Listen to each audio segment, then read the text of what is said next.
Okay, again, thank you very much. My name is Angela Cacciarru, and I'm a visiting professor here from the University of North Carolina, Chapel Hill, in the Department of Economic and Social Research. As you can see, from my last name, you can guess that I have Italian origin. More than that, I was born and I got my BA here in Sardinia.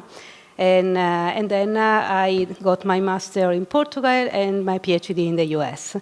And what you see here in the center of this slide, oops, let me see, okay, is the old wheel that is the symbol of my university and is also centered in the oldest part of my university.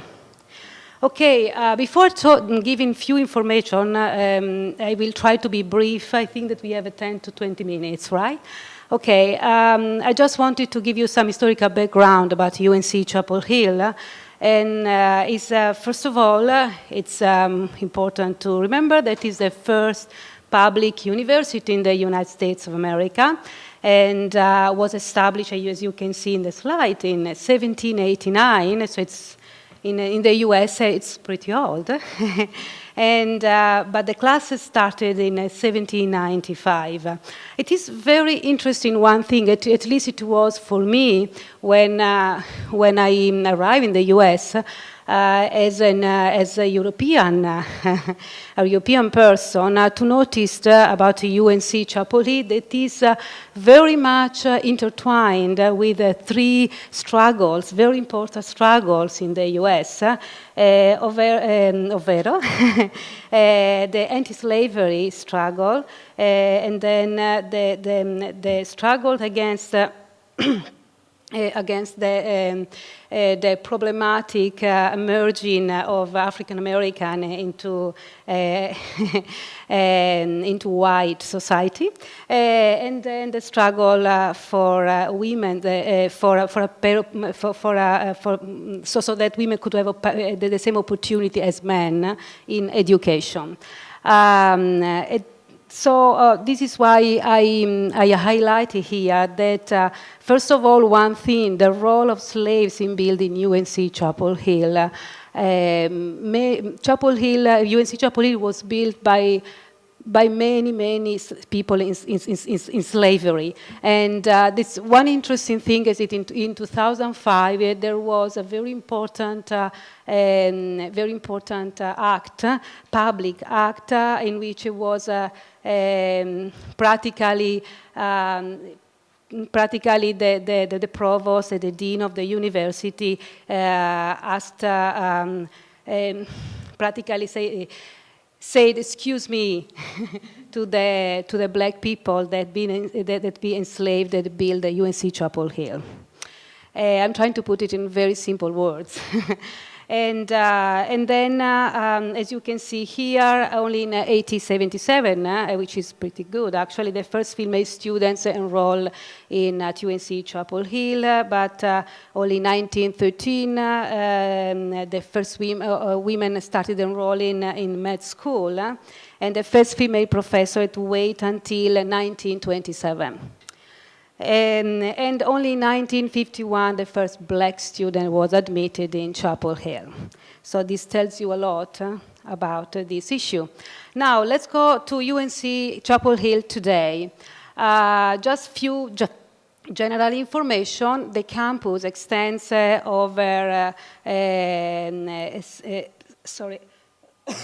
729 acres, and is part of the research triangle. In order to understand what this means, I have to say a few words about the Research Triangle Park.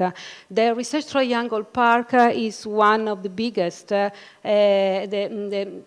biggest high technology park in the US, the oldest. It extends over around 7,000 acres, and as the last time that I checked the information, I think they had under 23,000 people working there. And it is also very important because the students that go to UNC Chapel Hill, they often go to work in the Triangle Park, and the Triangle Park gives lots of money to UNC Chapel Hill, but not only to my university, but also to other two universities that are part of the park, that are Duke University and the State Carolina. And a few words here about the importance of this, because this is linked to the interdisciplinarity that characterize UNC Chapel Hill and as well as Duke and Carolina State. Interdisciplinarity that is within the university and among the universities. Within the universities, because students that go there, they can take courses and exams, etc., in other departments. And also, students that go, for example, to UNC Chapel Hill, I did my PhD there, they can take courses at Duke or North Carolina State. I did it, for example, in the past. And very important is the library system of the universities with 5.8 million volumes in total, and it's really, it works very well and is completely free. And here are just a few images to give you an idea of what the campus look like. And of course, you can see here these two images. Sport in the US is very important. But I'm not going to... I'm not going to comment these images also because we don't have much time. Just a few information about still about the academics. UNC Chapel Hill currently offers, even if these numbers are changing right now, okay? But the last data that we have are 77 bachelors, 107 masters, and 69 doctorates.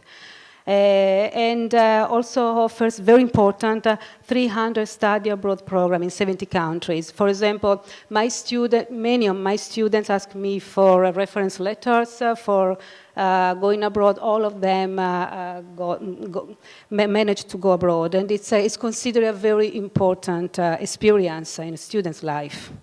And about the College of Art and Science that I'm part of, with the Department of Geography, it includes 24 departments and programs. Here I would like to show just the list.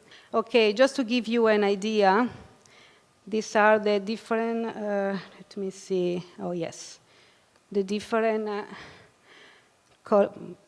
departments, programs, and centers that are part of the College of Art and Sciences. Of course, geography is included among them. It's just to give you a very general idea, very quick idea, okay? Okay, now we can come back to, oops, let me go here. Yeah, you are. Okay, about the UNCCH faculty in 2008, that are the more reliable data, we had, as you can see, 518 faculty that make the 29% of the total of the employees. Here you can see the number of instructors, and which make the 16% of the employees. Why I wrote this data in a separate way? For a specific reason, because the payment of these two groups, they come from different budgets. And instructors, for example, and the high-level administrative assistants, that are the people that help people doing research, for example, that are doing research like in the medical school, for example, they are paid from a different budget. And normally they are chosen by the departments, not only, but I'm talking from my experience, for example, in geography. And here you can see, I'm not going to comment on that, I'm letting you read in the average salaries. You can see a huge difference, of course, among the salaries of professors. I choose just two different level of professors and instructors, for example. And of course, professors like the professors smithies that is here, they get much higher salary, but here depends on the department, on the level of the professors, for example, on the endowment that specific departments or colleges they have, okay? So it depends on different issues. And about the students, as you can see, for example, still in 2008, more than 25,000 students were enrolled. And the percentage of applicants admitted that year was particularly high, actually, in 2008, 34%. Normally it's lower than that. And of course, for graduate students, especially doctoral students, much lower than that. And the total cost of education, you can see, depends on if you are an in-state student from North Carolina or if you are out-of-state student. Of course, changes pretty much. And of course, you can cut this cost, for example, if you renounce to room and boarding. That is a big expense, of course. And of course, students, they can count on, for example, for me, that I come originally from Italy, they can count on a lot of financial aid, a lot of availability of financial aid. And for example, here, I didn't stress that this information, but for doctoral students, that there are many grants available. I got several of them, and of course, I got full scholarship, so I paid very little for my education in the end. And just one thing that one of the most striking things for me is initially as a student that came from Italy and then from Portugal in terms of education, previous to the PhD in the US, it was the hiring process of a new faculty. It was really very interesting experience. I'm telling you what was for me as a doctoral student in the US. For example, I realized that when my department decided that there was the need of a new faculty, there was a decisional process that for me was very interesting to see. Like, for example, the department decided that there was the need to have, I don't know, a hydrologist, for example,